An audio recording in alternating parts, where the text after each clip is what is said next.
What's good, everybody? It's your boy Saint Deadeye. And you may notice that today I have a nice soft protective cloth on the table. That is because I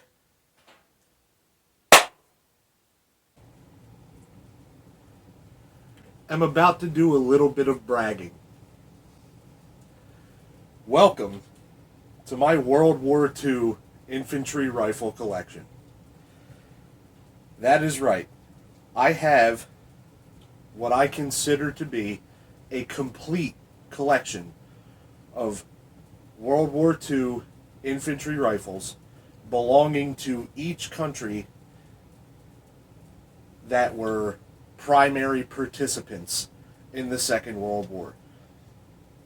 There are 8 rifles in front of me right now. An argument can be made that there should be 9, but we'll get to that later. Right now, what's more important is let's check these things out, man. So, we're going to start with the Axis powers. And we're going to start down this end with Italy. And the M38 Carcano rifle. Not only was this the primary infantry weapon of Italy in World War II, this particular model rifle is in the hands of Lee Harvey Oswald, responsible for allegedly killing John F. Kennedy. This is the model of rifle that Lee Harvey Oswald used.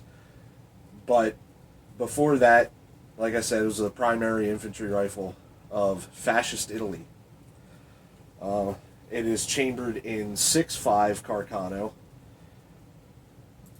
uses Mannlicher style clips that hold 6 rounds as opposed to 5 normally held by other bolt action rifles of the day. And it's just so smooth. Like, this action is just absolutely wonderful. What'll happen is you take this entire clip, it's an end block clip, much like the M1 Garand, and you will insert the entire thing, which I'm not going to do because these are live rounds. Insert the entire clip in, and upon chambering the last round, the empty clip will fall out of the bottom of the magazine here. So, it's a neat little feature of this rifle. But yeah, M38 Carcano.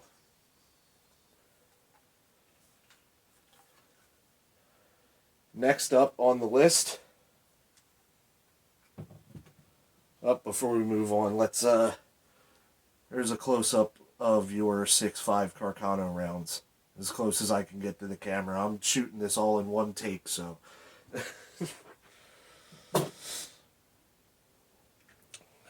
next up is the Steyr Mannlicher M91 carbine. Unique about this rifle is, even though it is bolt action, it is not a turn bolt. It is a straight pull, which means you pull straight back and push straight forward to chamber a round. And much like the Carcano over here, it is fed by Mannlicher style clips. 5 rounds in a clip that goes all the way into the gun and falls out the bottom upon chambering the last round. Of 8mm by 56mm rimmed, 8x56R. Some pretty tough ammunition to come by.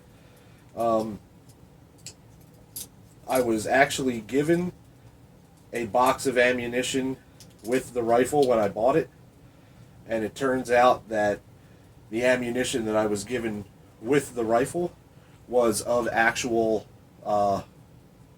Nazi Germany production.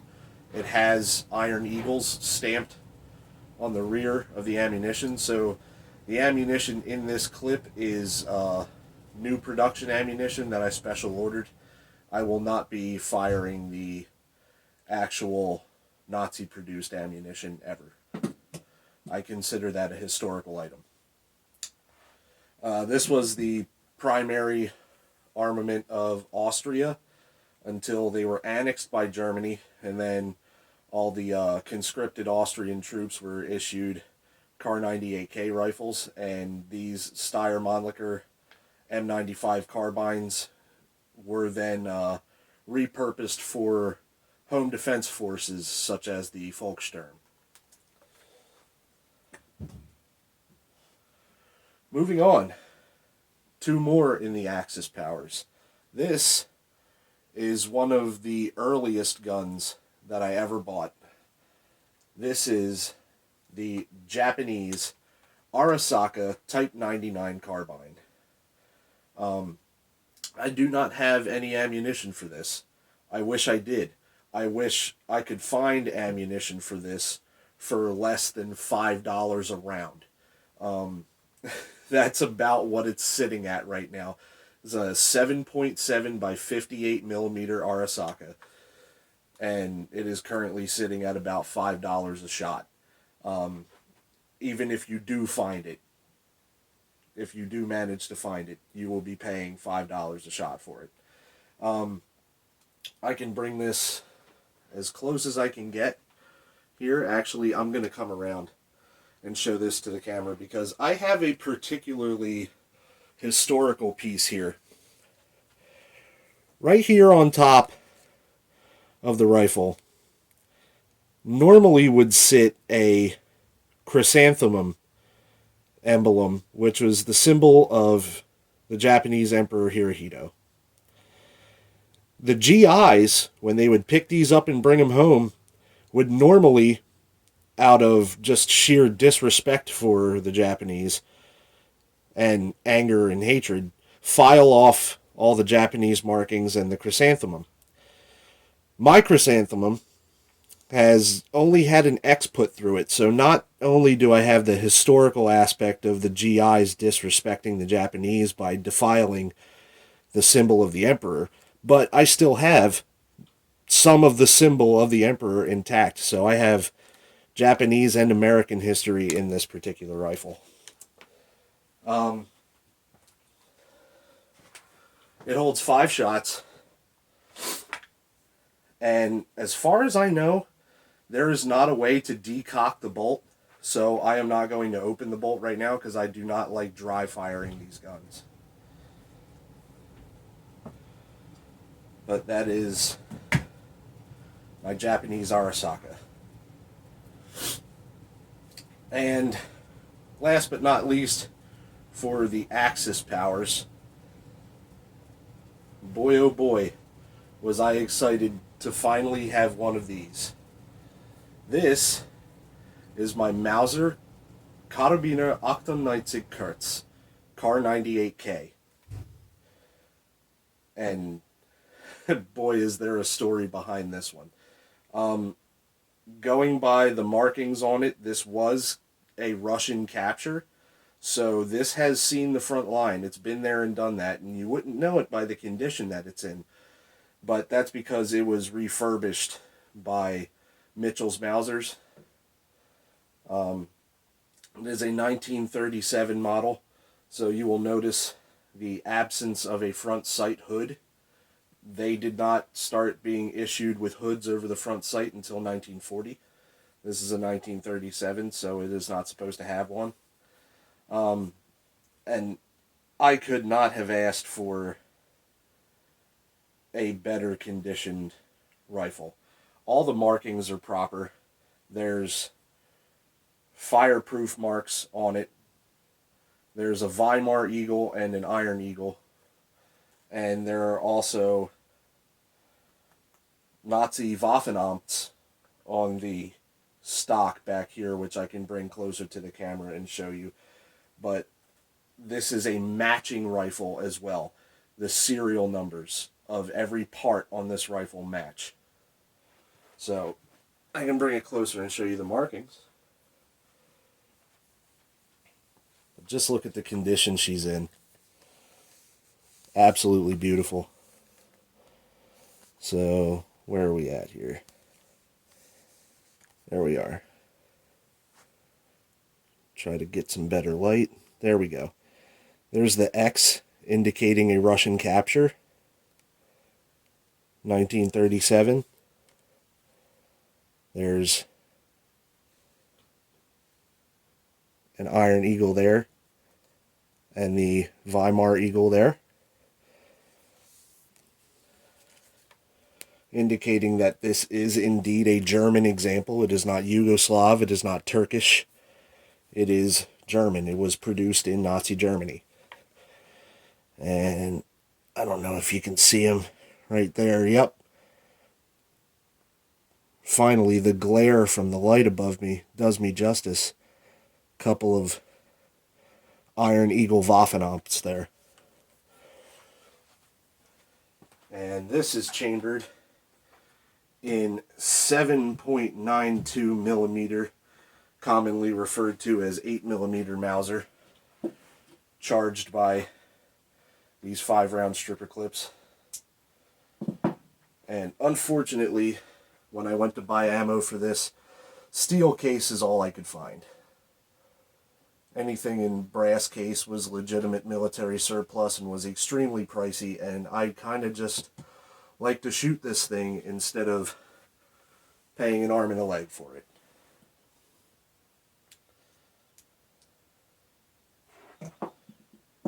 But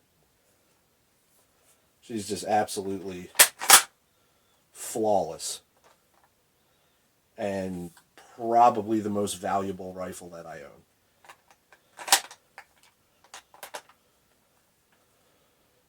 So, moving on to the Allied powers. And we're going to start down this end of the table with the French MOS-36. This is chambered in 7.5 millimeter French. Right there. And I do not have stripper clips for this gun. I have to load it one at a time. But this is probably, despite the sort of aged condition that it's in, is one of the best firing rifles out of this whole lineup. This thing hammers rounds. It's very, very accurate. It's very smooth shooting, not a lot of recoil at all.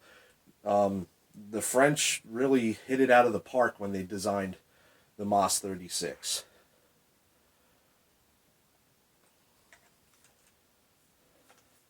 And even though the French army didn't make it very far into World War II, the MOS-36 did a hell of a lot of damage in the hands of the French resistance throughout the course of the entire war. Cool thing about this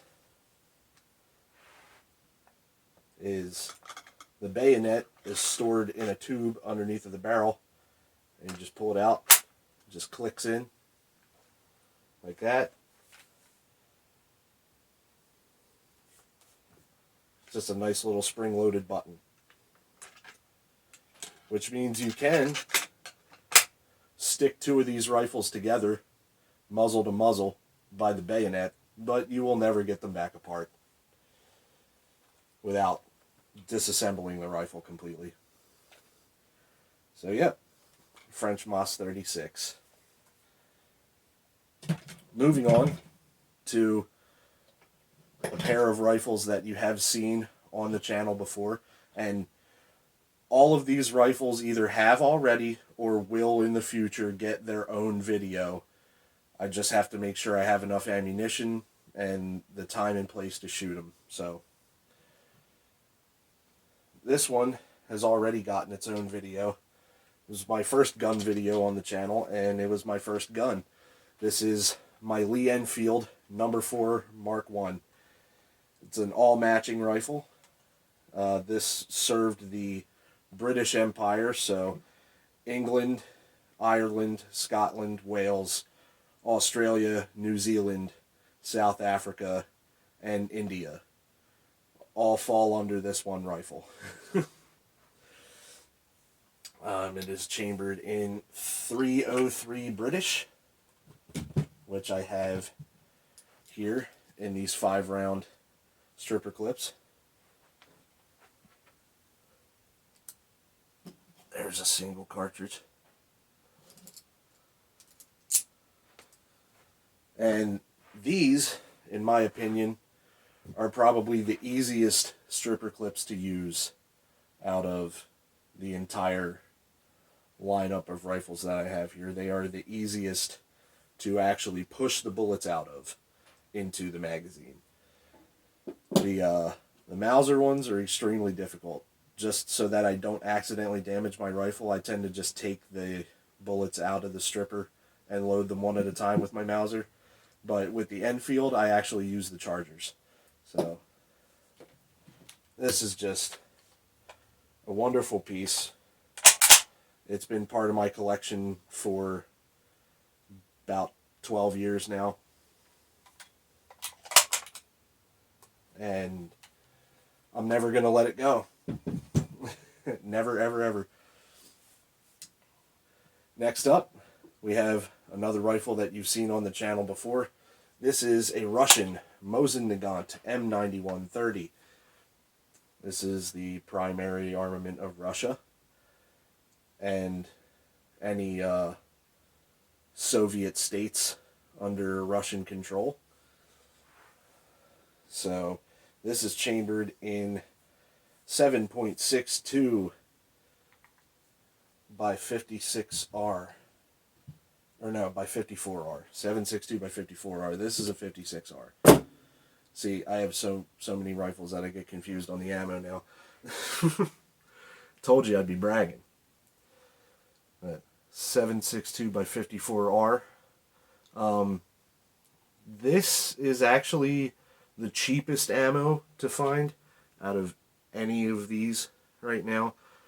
But it's also starting to get scarce because of the recent Russian ammo ban. So if you have a Mosin-Nagant or anything chambered in 7.62 by 54R, pick it up. Pick it up while we still can. Because it's going to be scarce for a little while. And finally, we get to the piece de resistance, my absolute prized possession, and nothing will ever take its place. If somebody came to me tomorrow and said that I could only have one gun, this would be the one that I keep. This is my Springfield M1 Garand. And it is fed by 8 rounds in an en-bloc clip. And unfortunately, due to the availability of 30-06 right now, I don't have 8 rounds to fill the clip. I have exactly 5 rounds of 30-06 that I saved because I thought I was going to be getting a Springfield 03, and that never panned out. So there is your M2 ball 30-06 cartridge. It's a specific load, M2 ball. You can't just throw any old 30-06 in these. Some of it is too hot and it'll damage your operating rod. So that's why I'm having such a hard time finding ammunition for this. I've had this Garand for about a year now, and I'm very disappointed that I still haven't been able to make a video on it for you guys because I just cannot find the proper ammunition. But what I can do for you right now is give you that sweet clip ping, because I can put an empty clip in this bad boy and let her fly for you. So what we're going to do is stick the clip in there, press the clip and the follower down, ride the bolt home over top, and get ready for this.